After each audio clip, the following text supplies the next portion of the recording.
Everybody, hope you're having the best day of your life. And if you woke up in America this morning, congratulations, you may be the 1% of all time. If you woke up in a place where there's still freedom and liberty and the Constitution still reigns, congratulations, you're the 1% of all time, and the rest of the world wants to be where you are. If you're in a place in America where authoritarian bureaucrats and politicians of the Marxist ilk have taken away your constitutional rights, kicked your children out of school, shut your businesses down, raised your taxes, and declared you non-essential, my advice to you would be to get out of Dodge as fast as you possibly can. Get to a place of freedom. When you get there, remember who it was who took your freedom away and who it is that defends the Constitution and defends your individual rights and freedoms. Vote accordingly and teach your children to do the same.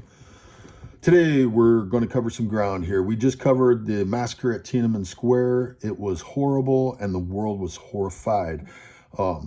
My friend told me that the population, the people around the demonstrations were totally supporting the students. The original soldiers brought in were totally supporting the students. They were sharing their rations with them, their water with them. They were allowing them to sleep in their trucks.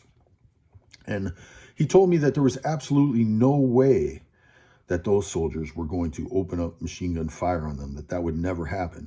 But Deng Xiaoping ordered out that group of soldiers. He ordered in a group of soldiers from the countryside who had been taken out of their homes as little children and basically brainwashed. They had no problem at all opening up automatic machine gun fire on unarmed students, the best and the brightest of a generation of Chinese students at university in Beijing, demonstrating for freedom and liberty, relatively speaking, from a Chinese perspective. These students were slaughtered. The world, no one knows how many were slaughtered, but very good chance it was thousands. My friend saw his roommate get shot right in front of him. I can't imagine what it was like to go from all the hopes of freedom and liberty and just feeling like you're joining in on something so big and so massive and so historically important and significant. My friend was proud to show me the pictures of him and his friends building a replica of the Statue of Liberty in Tiananmen Square. Very proud.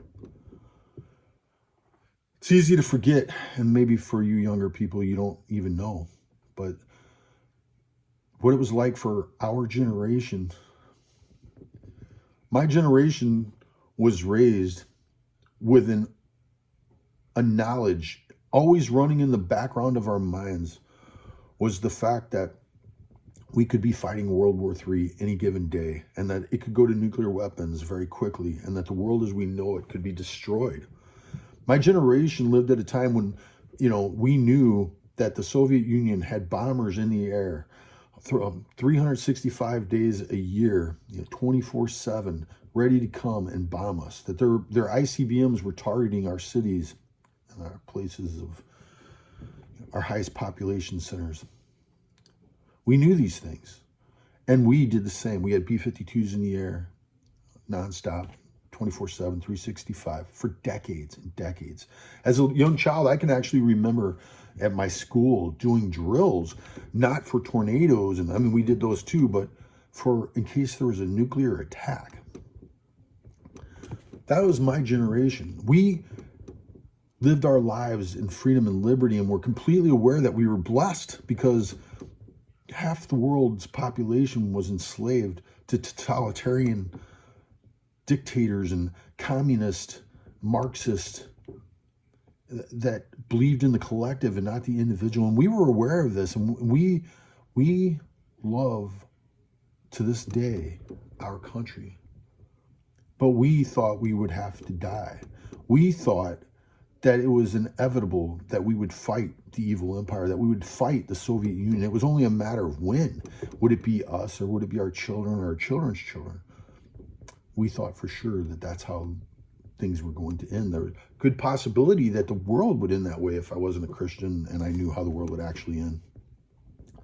But during this time of my growing up, we lived under mutual assured destruction. MAD, it was called, mutual assured destruction. So our foreign policy, our defense structure and our policy was, if the Soviets would ever launch an attack on us, we would launch such a massive retaliatory attack that it would destroy everybody.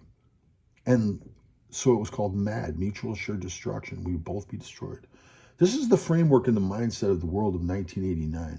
But there was a spirit of freedom moving across the planet like nothing I'd ever seen before. Pull up, it was a couple years later when the Scorps actually did the song Winds of Change, but pull that video up and it gives you just a sense of what it was like. It was almost like you were waking up out of a dream and you couldn't even believe that the world was changing. The Berlin Wall in 1989 was coming down. The Berlin Wall came down in 1989. Do you remember Lech Walesa and the solidarity and the movement in Poland and John Paul going to Poland? Look those things up. There was a spirit of freedom and liberty. The individual was winning over the darkness, the soul-crushing darkness of the Marxist communists who had conquered and taken half the world's population. And that spirit of freedom, that dove, that beautiful thing, whatever it was, landed in Tiananmen Square. And the best and the brightest of that generation grabbed onto it. And it really felt like it was going to be a movement that would join the rest of the world. It was going to be a movement that was going to lead communist China into a place of freedom and liberty. It was going to fall. It was going to go the way that the Soviet Union and the Eastern Bloc nations were obviously going. That's what it looked like. And then the slaughter took place. And the world recoiled in horror. I mean, think about America. America sent soldiers to fight for freedom in the American Revolution. America sent soldiers to free the slaves. People could say whatever they want to say about the history of the Civil War, but you know what song? The Battle Hymn of the Republic. As he died as he died to make men holy, let us live to make men free. Or let us die to make men free. I can't remember, but it was very obvious that those soldiers on the Union side marching into battle were doing so with a righteous indignation about freeing human beings created in the image and likeness of God. America is a place that believes in the individual and is revolted by those who think in terms of the collective. That's the reason why we spit out and vomited up that disgusting institution of slavery, which, by the way, was protected by Democrats for all those years. But that's another, I have videos on that, but that's a whole nother topic. America then was called to free the world, to save the world again in World War I. And in World War II, America does it again. We saved the world from the Nazis, collective, Marxist, conflict theory, collective individuals. The Nazi Party was the National Socialist Party. Look up their platform. It looks exactly like the modern Democratic platform. It's insane. Socialism is socialism. Marxism is Marxism. Conflict theory is conflict theory. And those students were murdered by Marxist, authoritarian, collective-believing individuals who could not allow there to be a spirit of freedom to land in Tiananmen Square. Go back and look at the videos of the time. The Australian Prime Minister cried as he talked about this. The world was completely... This was worse than anything that the world saw under Mao Zedong. Mao did worse things or just as bad, but the world didn't see it. The world saw this. It was in our brains. It was like 9/11 later on would be. We saw it. But here's the thing. The initial response of America, this great nation that not only saved the world again in World War II, but also saved was coming out of the Cold War, where America led the free world against communists, against those who would destroy the individual, who believed in the collective, who believed in conflict theory, like too many of our politicians today. America had just saved the world from that system. And now, here's Tiananmen Square, right in our face. The initial response was to recoil. Everybody pulled back and what are we going to do to China for doing this? What are we going to do to the Communist Party of China for doing this to their own people in front of the world? Everybody pulled back. But then the seeds that Deng Xiaoping had sown over from taking power from 1978, and the original guy, Henry Kissinger, who actually was there in the original trip, making friends with Mao and Deng and all these people. Henry Kissinger, if you go back and you look at the history of this, was actually the one that Deng Xiaoping was talking to, and Henry Kissinger was relating that back, okay, to the Bush White House. Now, don't forget, George H. Bush was the bicycling ambassador to China.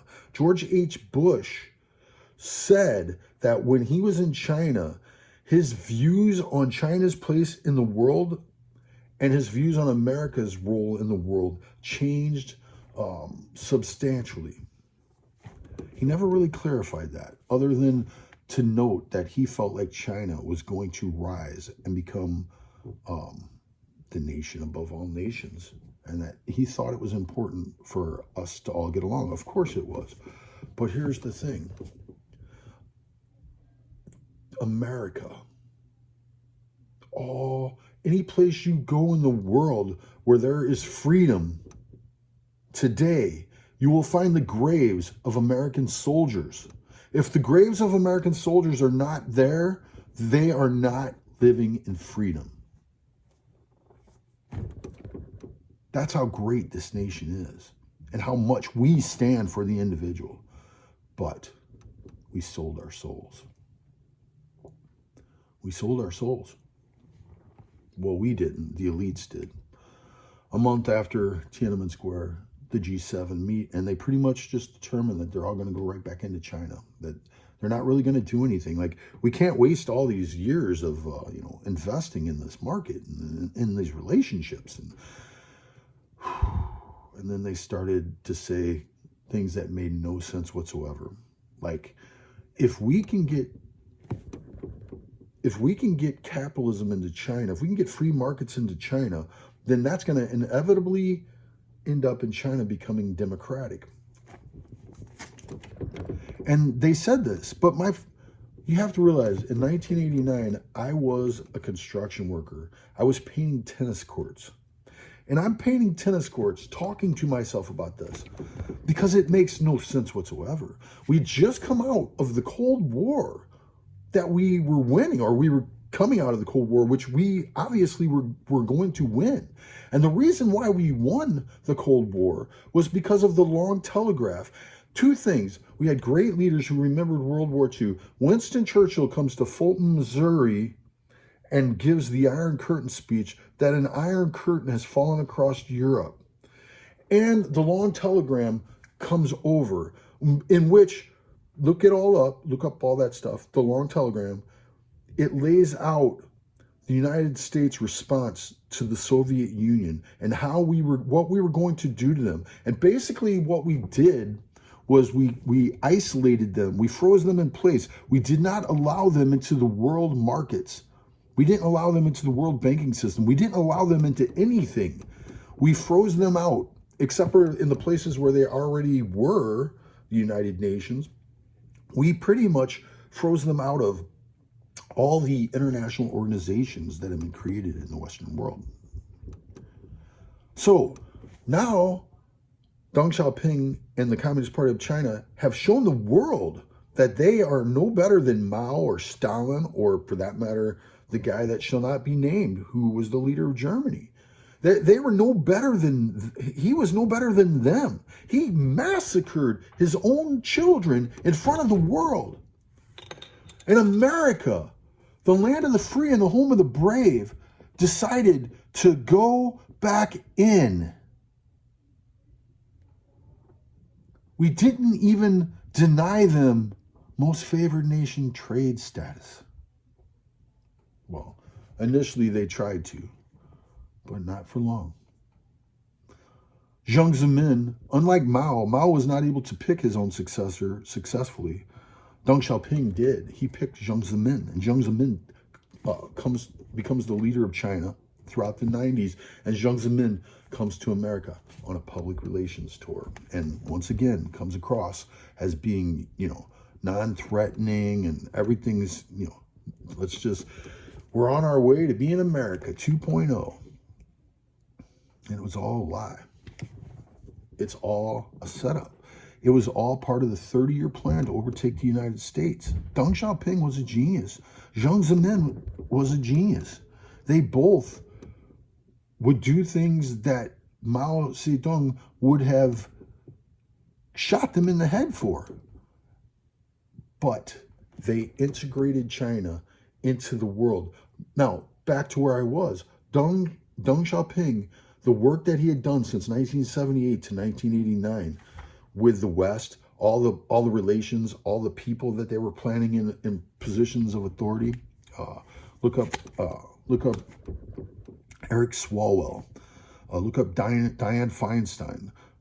There was infiltration on every level of politicians. Okay, Deng set China on. Today, that is definitely the case. Deng set China on that. So there was already, China had major influence, not only in positions of power in government in 1989, but also in corporations that wanted to get to their markets. Remember what Lenin said, the capitalists will sell you the rope to hang them with. Deng Xiaoping was a true believer. He believed that. The Communist Party of China were true believers. They really believed that, and so did Jiang Zemin. And they were right. We did. America's always had two dogs of its nature. We've had this one dog of our nature, which was like, you know, all men are created equal, endowed by their creator with certain inalienable rights. Among these are life, liberty, and the pursuit of happiness. And like I said, you know, I pointed out the Civil War. We went to war to free our brothers and sisters who were enslaved. We would not accept that. America, the Constitution, vomited the institution of slavery out of our mouths. We could not live with it. But here, we compromised. We sold our souls. The Bible tells us, Jesus said, what does a man gain if he gains the whole world but loses his own soul? Here's what should have happened. Well, you know what? I'm cutting this video off right here. I'm going to put up another video telling you what should have happened and then what did happen. And I'm going to continue through this whole series all the way to the present day. If you haven't subscribed to my channel, please do. Please hit the bell so you get notifications when I'm sending out a new video. I'm going to send out another video here, and I'm going to tell you what myself as a construction worker in 1989, painting tennis courts, making like, I think I was making like $8 or $9 an hour. What I was saying we should have been doing, and why I was saying that, and what the experts were saying, who, by the way, have all gotten very rich in the upcoming decades. All those experts did. Anyway, tune into the next series, please. I'm going to continue, and I think things are really going to pick up from here. This is where what could have been is fascinating, and what actually happened is almost more fascinating. God bless you. Peace.